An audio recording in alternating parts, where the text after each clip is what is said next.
Hello dear Motorsport-Magazin friends and Formula One fans. On practice day here in Mexico City, and we have quite a lot to talk about. We have been asking ourselves for quite a while now, what's wrong with Aston Martin? They started the season so sensationally well, scored podium after podium, and then at some point nothing worked. And that wasn't just down to Lance Stroll. Fernando Alonso was also unable to match the performances of the first half of the season. The wrong direction was taken in development, which they actually wanted to correct, but Friday's practice session was anything but rosy for Aston Martin. You've probably noticed that they brought this big update to Austin, then they partially scaled it back, broke Parc Fermé, and now here in Mexico they've brought the new package back. They trust it. You saw with Lance Stroll at the end of the race in Austin, they had a really good pace, so they said, okay, it works. So now they've got it on the car again, and they've also installed measuring instruments to ensure the correlation between the wind tunnel and the track. However, this has led to problems. In the first free practice, Fernando Alonso had a giant rake on the rear of his car, a measuring instrument, and that has apparently caused a bit of trouble, because that is not very easy with the rear wing attachment, so he could only run for 17 laps, so already a bad start for him into the weekend. But in the second free practice, it got even worse. Only the last place for Fernando Alonso. Of course, those who saw it know why. He spun, made a driving mistake, ruined the soft tires, and in the end only drove long runs. But it has to be said that Fernando Alonso is also making more and more mistakes. Yes, the retirement in Austin wasn't his fault, but in Qatar, for example, the driving mistake that put him behind Charles Leclerc, the trip into the gravel trap, you can see that this AMR 23 is no longer as good to drive as it was at the beginning of the season, when Fernando Alonso was still saying on the radio what a great Formula One car it was. For Lance Stroll, it went little better in the second free practice. He could at least redeem himself a week ago in Austin with the points he collected there, but he was also only in P18 in the second free practice with only 17 laps. He had to stop for a long time in the pit lane because the wheel nut didn't come loose at the front left tire. It took forever. They had to arrive with heavy tools to get it off again. Then he ended up driving with the soft tires, but really the performance wasn't earth-shattering either.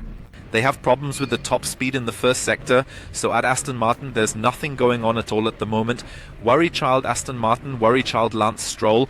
By the way, you can read a lot about him in our current print edition in issue number 93. But Lance Stroll is not the only problem child, who is still there. Best read it yourself. Link to the print magazine is below in the video description.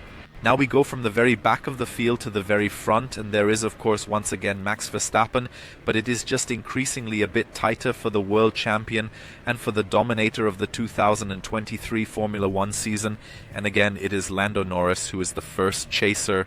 There was only a tenth of a second between Max Verstappen and Lando Norris in the second free practice session, and if you looked closely you could even see that Lando Norris was a bit faster in the race trim.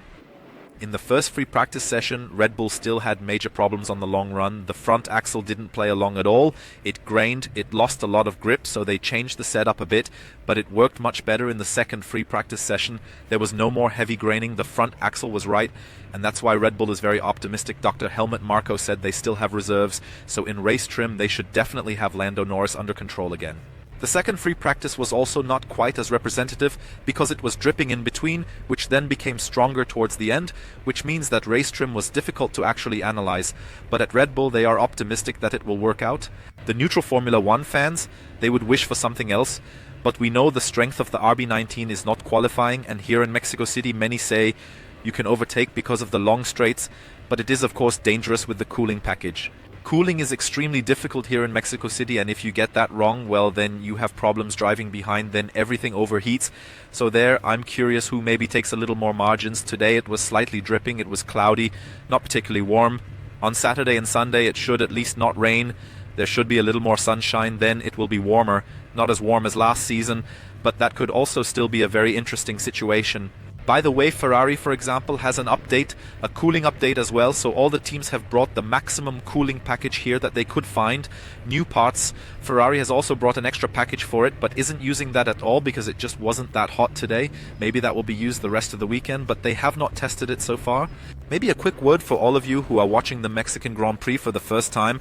Why is this such a big issue here? We are at 2,200 meters above sea level. That means the volume of air that flows through the radiator, that is still the same, but the mass is not, because simply the air is thinner, and that's why there are bigger cooling problems, especially with the brakes, but also the engine is affected. The engine loses no power because it is a turbo engine, but of course has the same cooling needs as usual. So much now from the very back and from the very front of the grid, but in between it was actually relatively exciting.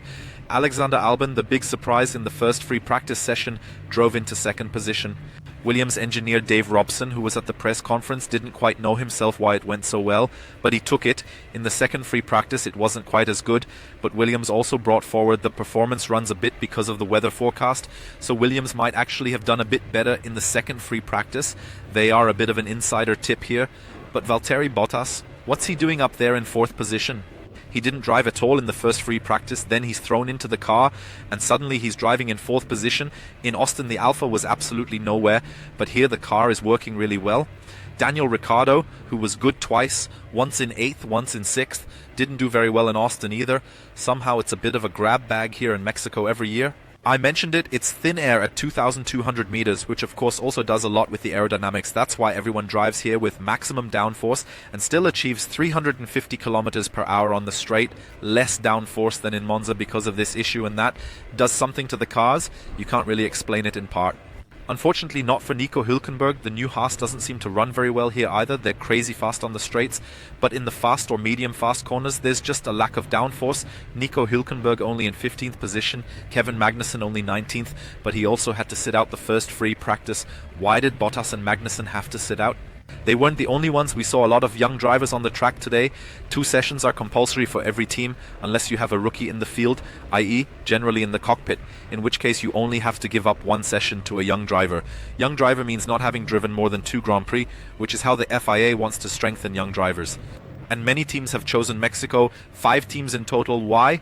It's late in the season, so of course the race drivers already have more experience, so it's easier to cope with missing a session, and there aren't that many options left. Next weekend Sao Paulo is a sprint, then Las Vegas is a new racetrack, so anything but optimal for such a thing. That's why here and in Abu Dhabi there will be many young drivers to see again. The best of them was Ollie Bearman, a Ferrari junior for Haas, who replaced Kevin Magnussen and finished in 15th position, which was quite funny. Günther Steiner said yesterday, you can only do things wrong and not really right when you have such a mission here, because if you want to be excessively fast now, no one will remember that if you throw the car away. Everyone will remember that, so you can lose a lot more than you can win as a young driver. You have to say overall they did their jobs really well here, well prepared. Bearman was also brought up to Formula 1 level by Ferrari with an older car in Fiorano already. Isaac Hadjar, who drove for AlphaTauri, replaced Yuki Tsunoda, finished 17th. Franz Tost thinks highly of him and believes he will drive in Formula 1 one day. I wouldn't necessarily make that bet now, but who am I against Franz Tost? He knows a bit more about it. Position 18 for Jack Doohan, the son of motorcycle legend Mick Doohan. He replaced Pierre Gasly and then gave a very interesting media session. He is driving his 2nd season in Formula 2, and it is not going so well. It's also difficult constellation with the team. He said next year he will definitely no longer race in Formula 2 because he could actually only lose and not win, because in the 3rd year everyone expects him to win anyway. WEC with Mick Schumacher, I thought to myself, would actually be a nice thing with Alpine, but he said no, he only wants to go in the direction of Formula 1. He doesn't want to be sidelined in WEC. He's pretty determined in the direction of Formula 1. I find that interesting.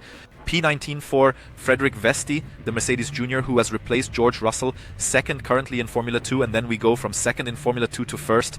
Theo Pourchaire, he was very unlucky, could only drive 4 laps. He had brake problems on his Alpha. That is of course really annoying.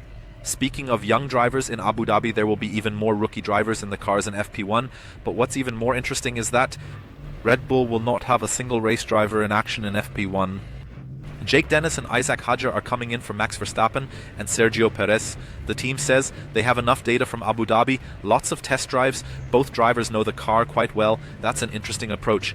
Isaac Hadjar is a Red Bull junior. He was sitting in the AlphaTauri today. But Jake Dennis, wait a minute, that's the reigning Formula E world champion. What's he doing there? He's actually a Red Bull simulator driver, and he's actually allowed to get a taste of Formula 1 there.